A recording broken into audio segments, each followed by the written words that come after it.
রং লেখাটের পক্ষ থেকে সবাইকে স্বাগতম। দেখো বন্ধুরা, দেখো তোমাদের জন্য আবারও ফ্রি হ্যান্ডে একটি ড্রয়িং নিয়ে আসলাম।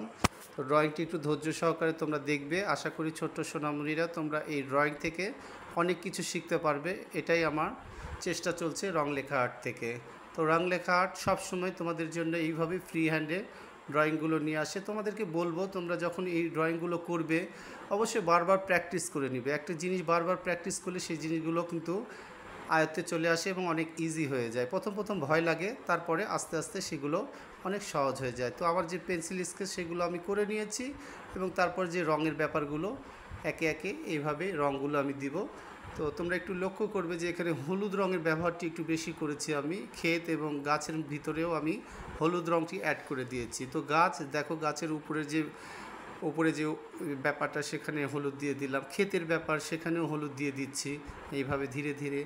আর এই অয়েল প্যাস্টেল রঙগুলো একটু পেপারে লাগতে একটু সময় লাগে, একটু ধৈর্য সহকারে ঘুরিয়ে ঘুরিয়ে দিবে, তাহলে দেখবে অনেক সুন্দর একটি ফিনিশিং চলে আসবে। ঘরের যে গায়ে চালার নিচে সেখানেও স্কাই ব্লু দিয়ে দিলাম, এই পাশে অ্যাশ কালারগুলো অ্যাড করে দিলাম, গাছে লেমন দিয়ে দিলাম হলুদের পর, তারপর একটু গ্রিন দিয়ে দিব, ডিপ গ্রিন, তারপর একটু ডিপ নীল দিয়ে দিব এখানে, যেন দেখতে ভালো লাগে। গাছের যে একটা দূরের একটা ডিপ লাইটের যে ছন্দের মতো একটি আর কি, সেইভাবেই ফুটিয়ে তোলার চেষ্টা করছি রং দিয়ে।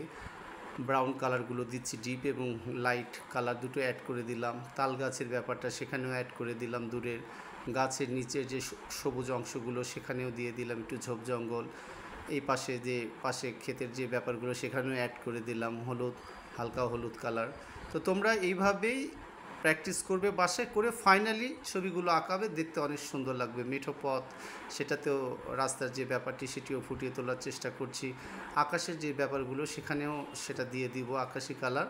রাস্তার যে ব্যাপারটা সেটা ফিনিশিং হয়ে গেল, ডিপ এবং লাইট দুটো অ্যাড করে দিলাম এখানে, ঝোপ জঙ্গলগুলো দিয়ে দিলাম, এভাবে ফিনিশিং টুকিটাকি ব্যাপারগুলো।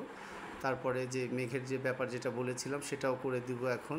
তোমরা দেখো এইভাবে। আর রং লেখাটের পাশে থেকে এইভাবে রং লেখাটকে সাপোর্ট দাও। আর রং লেখাট তোমাদের নিয়ে এইভাবে নতুন নতুন ভিডিও নিয়ে আসবো, আর সেগুলো তোমাদের উদ্দেশ্যে ছেড়ে দিব আমি আপলোড করে। আর তোমরা সেগুলো দেখে যদি শিখতে পারো সেটাই রং লেখাটের সার্থকতা। মেঘের ব্যাপারে যে ফিনিশিংগুলো সেটাও দিয়ে দিলাম। তারপরে যেটা বরাবর বলে থাকি, সুতা পেন্সিল না হলে ড্রয়িং সম্পূর্ণই হয় না। তো সুতা পেন্সিল দিয়ে এইভাবে ধীরে ধীরে আমি আউটলাইনগুলো দিয়ে ফুটিয়ে তোলার চেষ্টা করছি। ঘর, দূরের যে গাছগুলো, ঝোপ জঙ্গল, সেগুলো এই যে এইভাবেই ধীরে ধীরে দেওয়ার চেষ্টা করছি। তো ড্রয়িং যখন করবে তখন একদম মনোযোগ দিয়েই ড্রয়িং করবে, তাহলে ড্রয়িংটি অনেক সুন্দর এবং ভালো হবে।